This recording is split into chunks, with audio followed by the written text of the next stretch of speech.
உலகமெங்கும் வாழ்ந்து கொண்டிருக்கும் அஸ்ட்ரோ ரவி நேயர்கள் அனைவருக்கும் என் அன்பான வணக்கங்கள். நான் பாரம்பரிய ஜோதிடர் பா. ரவிக்குமார்.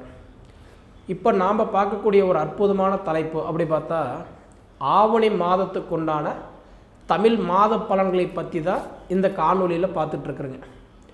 இந்த ஆவணி மாதம் பிறக்கக்கூடிய ஒரு தருணம் அப்படின்னு பார்த்திங்கன்னா நிகழும் மங்களகரமான விசுவாவசு வருடம் ஆவணி மாதம் 1ஆம் தேதி ஞாயிற்றுக்கிழமை அதிகாலையில் ஆகஸ்ட் மாதம் 17ஆம் தேதி அன்னைக்கு இந்த மாதம் பிறக்கப்படுதுங்க. அதுவும் பார்த்திங்க அப்படின்னா ரோகிணி நட்சத்திரம் 1ஆம் பாதத்தில் ரிஷப ராசியில் சிம்ம லக்னத்தில் சந்திரனுடைய திசையில் 42 டிகிரியில் தான் இந்த மாதம் பிறக்கப்படுதுங்க. அப்படி பிறக்கக்கூடிய இந்த ஒரு காலகட்டத்தில் பார்த்திங்க அப்படின்னா காலப்புருஷ தத்துவத்துப்படி 3வது ராசின்னு சொல்லக்கூடிய மிதுன ராசியில் பிறந்தவங்களுக்கு இந்த ஆவணி மாதம் என்னென்ன மாற்றங்களை கொடுக்க போகிறாரு அதை பற்றி தான் இந்த காணொலியில் நம்ம பார்த்துட்ருக்குறோம். பொதுவாக பார்த்திங்க அப்படின்னா மிதுன ராசிக்கு அதிபதி புதன் பகவான் இந்த மாதம் பார்த்திங்கன்னா 2 பெயர்ச்சி ஆகிறார். 14ஆம் தேதி ஒரு பெயர்ச்சி, 30ஆம் தேதி ஒரு பெயர்ச்சி, 2 பெயர்ச்சி ஆகிறார்.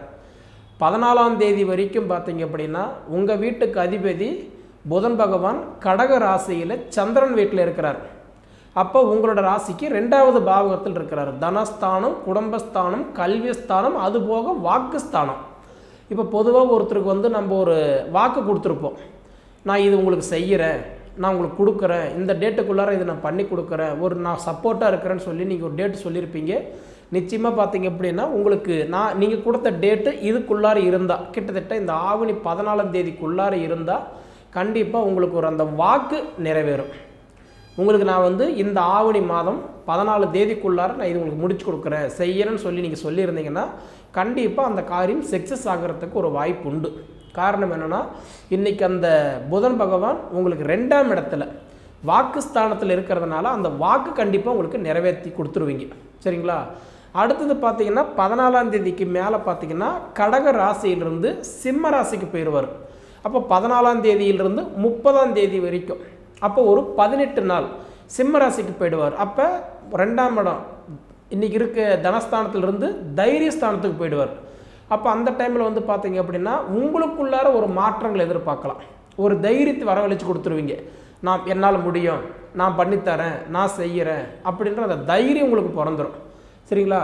30ஆம் தேதிக்கு மேலே பார்த்திங்கன்னா அந்த சிம்ம ராசியிலிருந்து கன்னி ராசிக்கு போயிடுவார், தன்னோட சொந்த வீட்டுக்கு போயிடுவார். அப்படி போயிட்டாருன்னு வச்சுக்கோங்களேன். அதுக்கப்புறன்றது பார்த்துட்டிங்க அப்படின்னா அந்த படிப்பு நல்லாயிருக்கும், படிப்பு சார்ந்த விஷயங்கள் நல்லாயிருக்கும், இந்த உடல் உபாதிகள் இருந்தாலும் கண்டிப்பாக சரியாகும், ஓரளவுக்கு குறையும். முழுமையாக சரியாயிரும் சொல்ல முடியாது, கண்டிப்பாக அந்த குறையிறதுக்கு வாய்ப்பு உண்டு. ஏன்னா அதுக்கப்புறம் பார்த்தா 4ஆம் இடம் இல்லைங்களா? அப்போ 4ஆம் இடத்துக்கு போகும்போது என்ன பண்ணுவார்னா சுகஸ்தானம், அந்த ஆரோக்கியம் கண்டிப்பாக மேம்படும். சரிங்களா? அது போக பார்த்தீங்க அப்படின்னா சூரிய பகவான் இந்த மாதத்தில் பாருங்கள் ஒரே வீட்டில் தான் இருப்பார். பொதுவாகவே தமிழ் மாதத்தில் பார்த்தீங்க அப்படின்னா 1ஆம் தேதியிலிருந்து அந்த மாதம் இறுதி வரைக்கும், இப்போ இந்த மாதம் எடுத்துக்கோங்க, ஆவணி 1ஆம் தேதியிலிருந்து 31ஆம் தேதி வரைக்கும் பார்த்தீங்க அப்படின்னா தன்னோட சொந்த வீட்டில் தான் சூரிய பகவான் உட்காருவார். அதுபோல் ஒவ்வொரு மாதம் ஒவ்வொரு வீட்டில் இருப்பார். அடுத்தது மீண்டும் தன் சொந்த வீட்டுக்கு வரணும்னா இன்னும் நீங்கள் 1 வருஷம் வெயிட் பண்ணணும். அப்போ இந்த ஆவணி மாதம் மட்டும்தான் சூரிய பகவான் தன் சொந்த வீட்டில் உட்காருவார். அப்படி உட்காந்துட்டாருன்னு கேட்டாருன்னா 3ஆம் இடத்துக்கு அதிபதி 3ஆம் இடத்துலையே உட்காந்துருக்கிறது இது ஒரு தனி சிறப்பு. ஏன்னா 3ஆம் இடம்ன்றது தைரியஸ்தானம். சூரியன் உட்காந்த இடத்தை தொட்டு தான் பலன்களை கொடுப்பார். அப்போ உங்களுக்கு எத்தனாம் இடத்துல உட்காந்துருக்கிறாரு? 3ஆம் பாவகத்தில் உட்காந்துருக்கிறார். அப்போ 3வது வீட்டில் உட்காந்துருக்கக்கூடிய சூரிய பகவான் தைரியஸ்தானத்துக்கு அதிபதி தைரியஸ்தானத்திலேயே உட்காரும்போது நிச்சயமாக உங்களுக்கு நல்ல மாற்றங்களை நிச்சயம் கொடுத்துருவார். அதே மாதிரி 14ஆம் தேதிக்கு நான் புதன் பயிற்சி ஆகிறாரு சொன்னேன் பார்த்தீங்களா? சிம்மராசி கூட தான் சேர்றாரு. சிம்மராசி கூட சூரிய பகவான் கூட இணையும் போது அப்போ உங்களுக்கு என்ன பண்ணிடுறாருன்னா சூரியன் புதன் இது 2 இணையும் போது புதன் ஆதித்ய யோகம் ஏற்படுது. அப்போ 14ஆம் தேதியிலிருந்து 30ஆம் தேதி வரைக்கும் பார்த்தா அந்த புதன் ஆதித்ய யோகம் இருக்கிறதுனால வெளிநாடு பயணங்கள் எதிர்பார்க்குறவங்க, வெளிநாடு போகிறதுக்கு முயற்சி எடுக்கிறவங்க, இல்லை மாநிலம் போகிறதுக்கு எதிர்பார்க்குறவங்களுக்கெல்லாம் இந்த 14 தேதியிலிருந்து 30 தேதி வரைக்கும் கண்டிப்பாக நல்லாயிருக்கும். சரிங்களா? ஏன்னா அந்த புதன் ஆதித்ய யோகம் ஏற்படும் போது வெளிநாடு பிரயாணங்கள் சம்மந்தப்பட்ட கேள்விகளுக்கு கண்டிப்பாக அந்த டைமில் உங்களுக்கு ஒரு மாற்றங்கள் எதிர்பார்க்கலாம். சரிங்களா? அதே மாதிரி சுக்கிர பகவான் மெயினாக பார்த்துட்டிங்கன்னா உங்கள் ராசியிலே உட்காந்துருக்கிறார், மிதுன ராசியிலேயே உட்காந்துருக்கிறார். ஏன்னா உங்கள் ராசியிலே அந்த சுக்கிர பகவான் இந்த மாதம் ஃபுல்லாக உட்காந்துருந்தாருன்னா நிறைய மாற்றங்கள் நீங்கள் பார்த்துருக்கலாம்.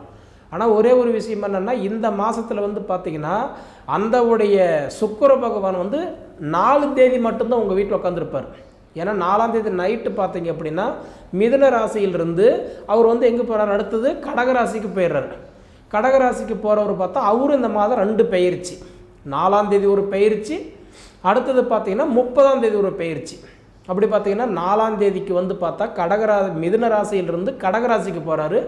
அடுத்தது வந்து 30ஆம் தேதி என்ன பண்ணுறாருன்னா கடகராசியிலிருந்து சிம்ம ராசிக்கு போகிறார். அப்போ இந்த மாதம் சுக்கிர பகவானும் 2 பெயர்ச்சி. அப்போ 4 தேதி வரைக்கும் பார்த்தீங்க அப்படின்னா நிச்சயமாக இன்றைக்கி ஓரளவுக்கு எப்படி சொல்கிறதுனா தைரியஸ்தானம் உங்களால் கிடைக்கதே இல்லையோ, அதாவது சுக்கிரன் அப்படின்னா மனைவி, அப்போ கண்டிப்பாக பெண்களுக்கு குறிப்பாக நல்லாயிருக்கும். அதே மாதிரி பெண்கள் வந்து கணவனுக்கு கண்டிப்பாக சிலருக்கு சப்போர்ட்டிவாகவே இருப்பாங்க. அந்த மாதிரி ஒரு காலகட்டம் நல்லாவே இருக்குது. சரிங்களா? அதே மாதிரி பார்த்தா செவ்வாய் பகவான் பொதுவாக 4ஆம் இடத்துல இருக்கிறார். பார்த்தீங்களா, சுகஸ்தானத்தில் செவ்வாய் உட்காந்தா இந்த உடல் உபாதிகளுக்கு மட்டும்தான் கொஞ்சம் சப்போர்ட் பண்ணுவாரை தவிர இந்த கடன் பிரச்சனைகள் ஏதாவது கொஞ்சம் குறையுமா அப்படின்னு எதிர்பார்க்குற மிதுன ராசிக்காரங்களுக்கு கண்டிப்பாக குறைகிறதுக்கு கண்டிப்பாக வாய்ப்பு கம்மி தான். ஏன்னா நிறைய பேர் சொல்லுவாங்க, ஏதாவது கடன் பிரச்சனை ஏதாவது கொஞ்சம் குறைஞ்சா ஏதோ கொஞ்சம் ஒரு மாற்றங்கள் கிடைக்குமா, ஒரு நிம்மதியாக இருப்பேனா, கஞ்சி குடித்தா கூட கடன் இல்லாத இருந்தால் போதும் சாமி அப்படின்னு எதிர்பார்க்குறவங்களுக்கெல்லாம் சுகஸ்தானத்தில் போய் செவ்வாய் உட்காரும்போது நிச்சயமாக இந்த கடன் பிரச்சனை பொறுத்த வரைக்கும் அதுக்குண்டான ஒரு பாதை உங்கள் ஜாதகத்தில் நல்லா இருந்தால் காட்டி கொடுப்பார தவிர, ஆனால் உங்களுடைய இந்த பொது பலனில் இந்த மாதம் கடன் பிரச்சனை குறையும், கடன் பிரச்சனை தீரும் அப்படின்னு சொல்லக்கூடிய இடத்துல இப்போ செவ்வாய் இல்லை. சரிங்களா? அடுத்தது பார்த்தீங்க அப்படின்னா குரு வந்து உங்களுக்கு ஜென்மத்தில் இருக்கிறார்.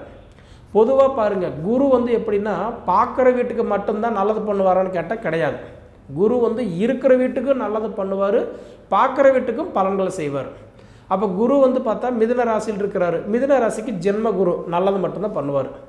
அடுத்தது பார்க்கக்கூடிய வீடு 5, 7, 9, அப்போ துலா ராசி, தனுசு ராசி, கும்பராசி, இந்த 3 வீட்டுக்கு குருவுடைய பார்வை நல்லா இருக்கும். பொதுவாக குரு உங்கள் ஜென்ம குருவாக இருக்கிறதுனால கண்டிப்பாக உங்களுக்கு நல்லாவே இருக்கும். சரிங்களா? அது போக பார்த்தீங்க அப்படின்னா உங்களுக்கு சனி பகவான் 10ல் இருக்கிறார். 10ல் சனி இருக்கும்போது தொழிலில் பிரச்சனை கொடுக்கக்கூடிய இடத்துல தான் சனி இருக்கிறாரு. ஆனால் சனி வக்ரமானதுனால அந்தளவுக்கு உங்களுக்கு ஒன்றும் பாதிப்பு இருக்காது. ஏன்னா பொதுவாக பார்த்தீங்கன்னா குரு வந்து 10ல் இருந்தால் பதவி கூட பறிபோகும்னு சொல்லுவாங்க. ஏன்னா குரு வந்து 10ல் வரக்கூடாது.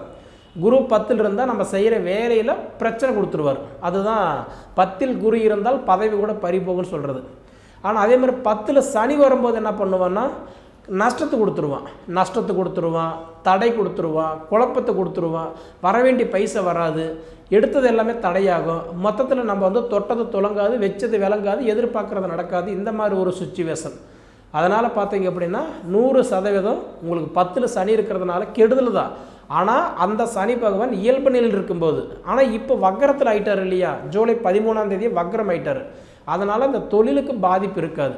நிச்சயம் பார்த்திங்கன்னா மிதுன ராசிக்காரங்களுக்கு இப்போ தொழில் வந்து நிச்சயமாக நல்லா இருக்கும், நல்ல மாற்றங்கள் நீங்கள் எதிர்பார்க்கலாம். ஏன்னா இந்த மாதம் வந்து நிச்சயமாக சனி உங்களுக்கு வக்ரத்தில் போயிருக்கிறதுனால, ஏன்னா ஜூலை 13ஆம் தேதியிலிருந்து அடுத்தது நவம்பர் 28 வரைக்குமே உங்கள் தொழில் மாற்றத்தை பார்க்கலாம். தொழில் புதுப்பிக்கிறது, தொழில் ஆல்ட்ரேஷன் பண்ணுறது, ஏதாவது ஒரு தொழில் தொடங்குறது, இந்த மாதிரி விஷயங்கள் எல்லாமே நீங்கள் பண்ணிக்கிட்டால் அந்த விஷயங்கள் உங்களுக்கு நல்லாவே இருக்கும். சரிங்களா? அதனால் எப்படி பார்த்தாலுமே உங்களுக்கு ராகு பகவான் கூட பாருங்கள், உங்களுக்கு வந்து 9ஆம் இடத்துல உட்காந்துருக்கிறார், பாக்கிய ராகு. அதே மாதிரி வந்து தைரிய கேது, உங்களுக்கு 3ஆம் இடத்துல தைரியஸ்தானத்தில் கேது உட்காந்துருக்கிறார். கெட்டதுலேயும் நல்லதை தான் கொடுக்குறாரு. அதாவது 8லையும் கெட்டிடும் ராஜயோகம்னு சொல்கிற மாதிரி உங்களுக்கு கெட்டது வந்து பார்த்தோன்னா ராகு பகவானும் உங்களுக்கு வந்து கேது பகவானும் சிரமத்திலையும் உங்களுக்கு நல்லது தான் பண்ணுறாரு. பாக்கியஸ்தானத்தில் ராகு, தைரியஸ்தானத்தில் கேது இருக்கிறதுனால நிச்சயமாக நீங்கள் ஏதாவது ஒரு விஷயங்கள் செய்கிற மாதிரி இருந்தால் நீங்கள் அதை யோசிக்கவே வேண்டாம், தைரியமாக அந்த விஷயத்தை நீங்கள் ஆரம்பிங்க, உங்களுக்கு ஓரளவுக்கு நல்லாவே இருக்கும். மெயினாக பார்த்தா மிதுன ராசிக்காரங்களுடைய வாழ்வாதாரம் பார்த்தா இந்த ஆவணி மாதம் 100% என்னென்னா மனசுக்குள்ளார 1000 கேள்விகள் இருந்தாலும், மனசுக்குள்ள நிறைய பயம் இருந்தாலும், போராட்டம் இருந்தாலும், நம்மளால் முடியும், நம்ம இதை செய்யலாம், மற்றவங்களுக்கு சப்போர்ட் பண்ணலாம் அப்படின்னு நினச்சிங்கன்னா கண்டிப்பாக நடக்கும். இதனால் உங்களுக்கு என்னென்னா இந்த தொழிலில் ஏற்பட்ட சங்கடங்களும் சரியாகும், குடும்பத்தில் ஏற்பட்ட குழப்பங்களும் தீரும், கணவன் மனைவிக்கு குள்ளார ஏற்பட்ட அந்த சங்கடங்களும் சரியாகும். குறிப்பாக தாய் தந்தைகளுக்குள்ளார இருக்கக்கூடிய மன வருத்தங்கள் கண்டிப்பாக சரியாகும். சரிங்களா? ஏதோ ஒரு ரூபத்தில் உங்களுக்கு சில மாற்றங்கள் கொடுப்பாரு, நீங்கள் பயப்பட வேண்டாம். மொத்தத்தில் மிதுன ராசிக்கு இந்தவுடைய ஆவணி மாதம் நிச்சயமாக நல்ல வளர்ச்சி பார்க்கலாம், நல்ல மாற்றங்களை நீங்கள் பார்க்கலாம். சரிங்களா? சரி நேயர்களே, அதாவது இதுபோல் காணொளிகள் உங்களுக்கு பிடிச்சிருந்தா நம்ம சேனலை சப்ஸ்கிரைப் பண்ணிக்கோங்க, உங்கள் நண்பர்களுக்கு ஷேர் பண்ணுங்கள். நீங்கள் சொல்ல வர்றது கமெண்டில் சொல்லுங்கள், நான் தெரிஞ்சுக்கிறேன். இது போக உங்கள் பொன்னான நேரத்தை ஒதுக்கி எவ்வளவு நேரம் என்னுடைய காணொலியை நீங்கள் முழுமையாக பார்த்ததுக்கு மனசிலிருந்து கேட்டுக்கிறேனுங்க.